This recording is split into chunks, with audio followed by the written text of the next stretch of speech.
Hello friends, मेरा नाम है प्रकाश। मैं आज आपको बताऊंगा 2 माह से आधा पैदा हुआ था जरासंध, इसके बारे में जानिए जरासंध से जुड़ी कुछ रोचक बातें। सबसे पहले आप हमारे चैनल को सब्सक्राइब करें, शेयर करें एंड आपको ये वीडियो अच्छा लगे तो आप लाइक जरूर करें। चलिए फ्रेंड्स, आगे बढ़ते हैं और जानते हैं 2 माहों से पैदा हुए जरासंध के बारे में। महर्षि देवव्यास द्वारा रचित महाभारत ग्रंथ के अनेक महारथी व बाल महर्षि देवव्यास द्वारा रचित महाभारत ग्रंथ से अनेक महर्षि व बालशाली राजाओं का वर्णन है। ऐसे ही एक महारथी राजा था जरासंध। इसका जन्म व मृत्यु की कथा भी बहुत ही रोचक है। जरासंध मगर वर्तमान बिहार का राजा था। एक अन्य राजाओं का हराकर अपने पहाड़ों किलों में बंदी बना लेता था। जरासंध बहुत ही क्रूर था। इस बंदी राजाओं का वध कर चक्रवर्ती राजा बनना चाहता था। भीम ने 13 दिन तक कुश्ती लड़ने के बाद जरासंध को पराजित कर उसका वध कर दिया था।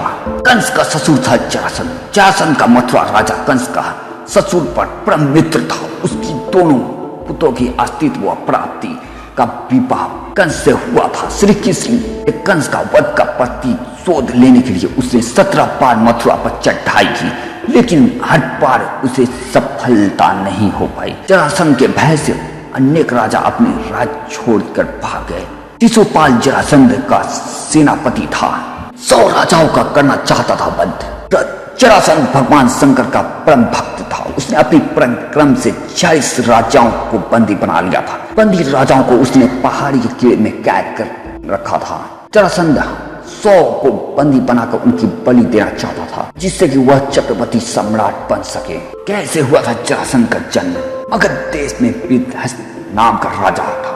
उसकी 2 पत्नियां थी, लेकिन उसने कोई संतान नहीं थी। एक दिन संतान की चाह में राजा बृहद महात्मा चंद्र कौशली के पास गए और सेवा कर उन्हें संतुष्ट किया। प्रसन्न होकर महात्मा चंद्र सिंह ने अपनी एक फल दिया और कहा कि ये फल अपनी पत्नी को खिला देना, इससे तुम्हारे संतान को प्राप्ति होगी। राजा बृहद ने 2 पत्नियां थी। राजा ने काट कर दोनों पत्नियों को खिला दिया। समय आने पर दोनों रानियों के गर्भ में शिशु शरीर एक टुकड़ा पैदा हुआ। रानी ने घबरा कर शिशु को दोनों जीवित टुकड़ों को बाहर फेंक दिया। उसी समय वहां से एक राक्षसनी गुजर रही थी। उसका नाम जरा था। जब उसने जीवित शिशु को 2 टुकड़े में देखा तो उसका माया से उन दोनों टुकड़ों को जोड़ दिया और वह शिशु एक हो गया।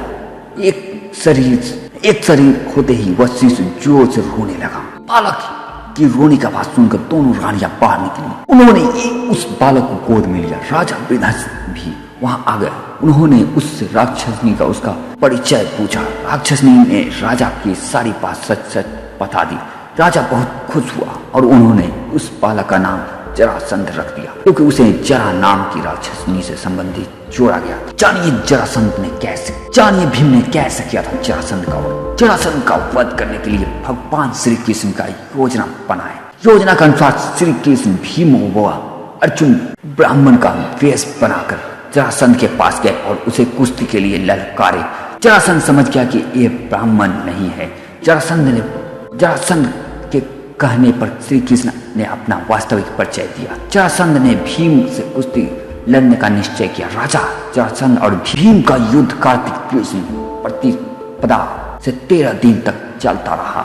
4वें दिन भीम ने श्री कृष्ण का इशारा समझ गया। जरासंध ने पहले शरीर के 2 टुकड़े कर दिए। जरासंध का वध कर भगवान श्री कृष्ण ने उसे कैद में जितने भी राजा थे उसके आजाद कर दिया। कहा जाता है कि धर्मराज युधिष्ठिर ने चक्रवर्ती पद प्राप्ति करने के लिए राजसूय यज्ञ कराने चाहते थे। आप लोग उनकी सहायता कीजिए। राजाओं ने श्री कृष्ण का यह प्रस्ताव स्वीकार कर लिया और धर्मराज युधिष्ठिर को अपना राजा मान लिया।